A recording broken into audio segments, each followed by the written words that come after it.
At the time of recording this video, From Software has announced that there is Elden Ring DLC, and that was 7 months ago.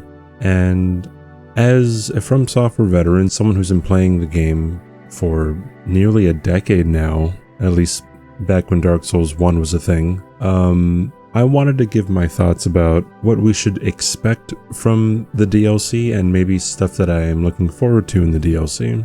And obviously, number one, I think the DLC should have bosses.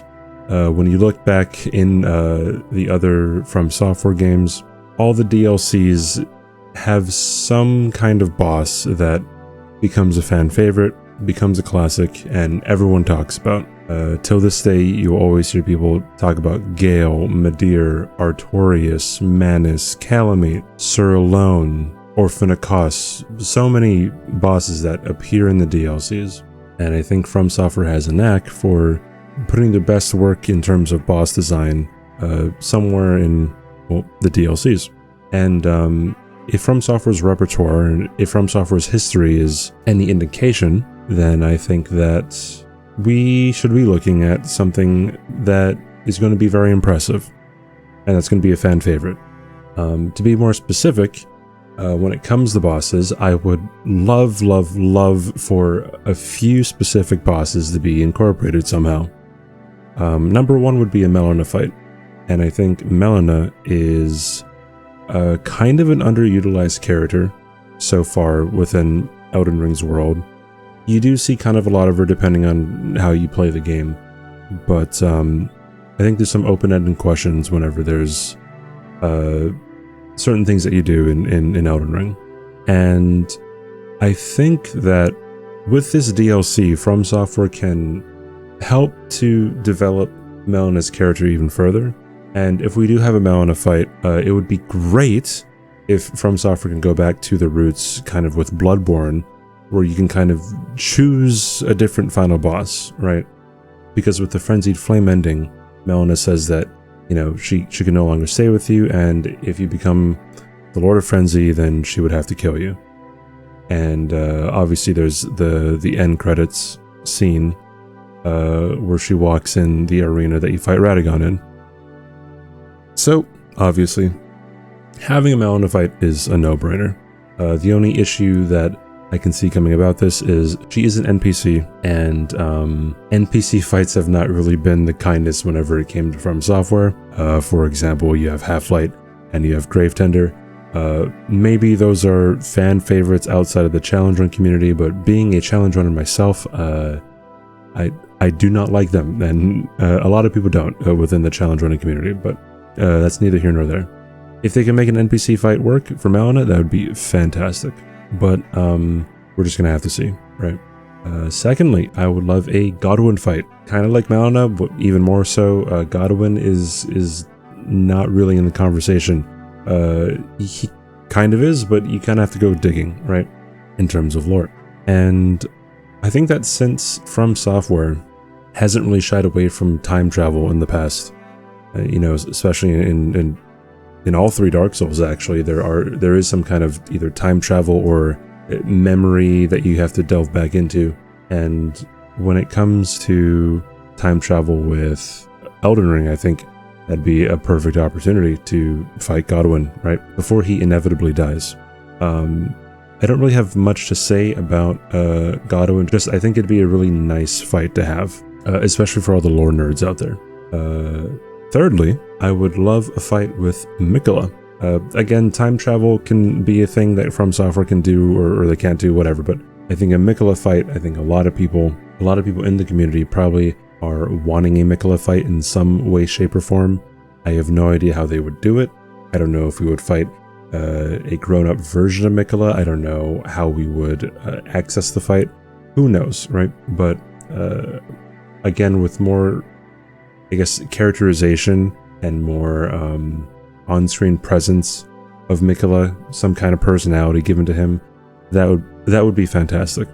And one more thing in terms of bosses and boss designs within the DLC that I would love to be incorporated within Elden Ring is I would love a revamped version of a previous From Software boss favorite. And that might sound weird, but I think From Software's already started to do that within Elden Ring. You know, for example, we have the Omen Killers, and Omen Killers are pretty much just Capra Demon, right? We have the Erdtree Avatars, which is, well, it's just Stray Demon, or Demon Fire Sage, or Asylum Demon, whatever, right? But, you know, for the most part, it's Stray Demon. And I think when it comes to a fan favorite like Artorias, or Gale, or Frida, Midir, something like that, I think that they can indeed incorporate some kind of revamped version of old bosses. Now, would that be fan service? Yeah, probably. But I think it would be interesting, and I think it would maybe encourage other people who have only played Elden Ring to go and play the other Dark Souls games, right? To actually see how these bosses have evolved. I don't think From Software is ever going to do this, and if they do indeed do this, then I will be very surprised. I will be very impressed, especially if the boss fights actually end up being fantastic. Anyway, continuing on. Aside from bosses, what I really want, again, I don't think From Software would ever do this, is I would really want some other way to get to the end credits. You might not know what I'm talking about, but I'm reminded of Cuphead's DLC that came out not too long ago. In the Cuphead DLC, there is a different way to reach the end credits. So effectively, there's two different ways to beat the game, or there's two different paths to beat the game. And that would be, I think, amazing and unprecedented for From Software, at least. Do I think they're going to do it? Absolutely not, right? But it would be spectacular. And I think coming from a challenge run background, and to a lesser extent a speedrunning background for me, I think it would maybe spark some new interest within the challenge run and speedrunning community if you can get to the end credits a different way. Especially if it's harder. Even if it's easier, I would say that would be an incredible shakeup and a breath of fresh air when it comes to the speedrunning and challenge running community. There can be different categories, there can be different ways you go about one category or the other. You know, you might have to weave in and out of different paths to get to where you want to go.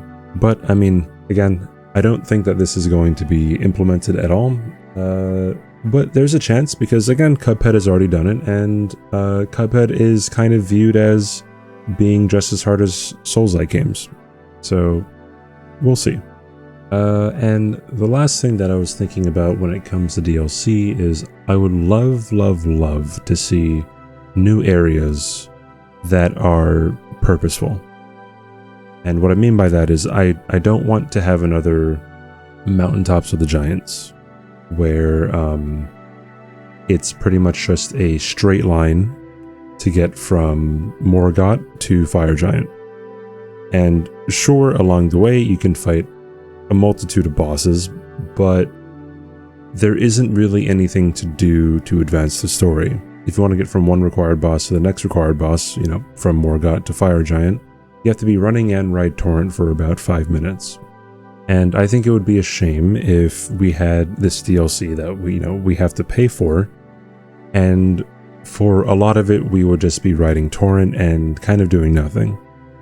Obviously they can make some different incentives if there's really overpowered weapons or overpowered spells that we can, you know, go into different dungeons and fight optional bosses to get these really powerful things.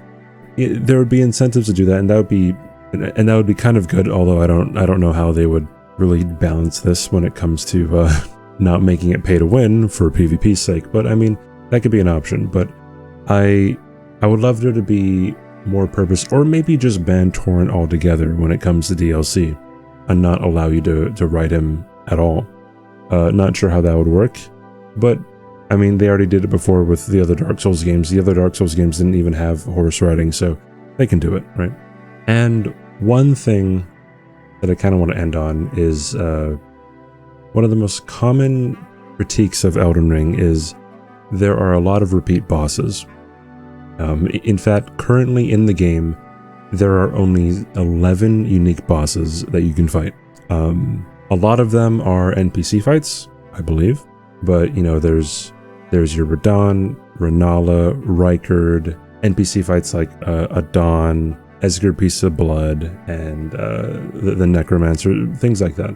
But every other boss, so that would be 154 bosses in the game, have some kind of doppelganger or have some kind of clone that's just like them or very similar in a way, right? That you can find somewhere in the game, whether it be another boss or another enemy or anything like that. 154 bosses are not unique. And I would love for in the DLC that for there to be no repeats of bosses. Or if it is a repeat of a boss, have the movesets be completely different, right?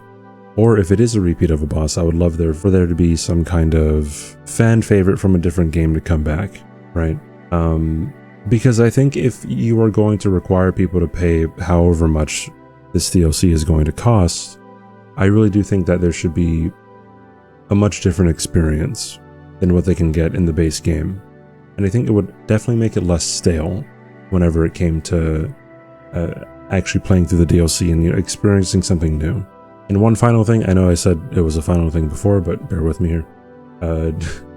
I would also love for there to be some kind of boss rush in this game. There are 165 bosses in the game currently. There's probably going to be more, obviously, in the DLC.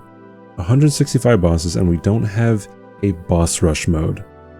This game is practically built for it, and I really do wonder why it wasn't kind of shipped with the game, or why they haven't released an update or something like the Colosseum update, where you can just, you can go up to some altar and you can just start fighting bosses all in a row, right?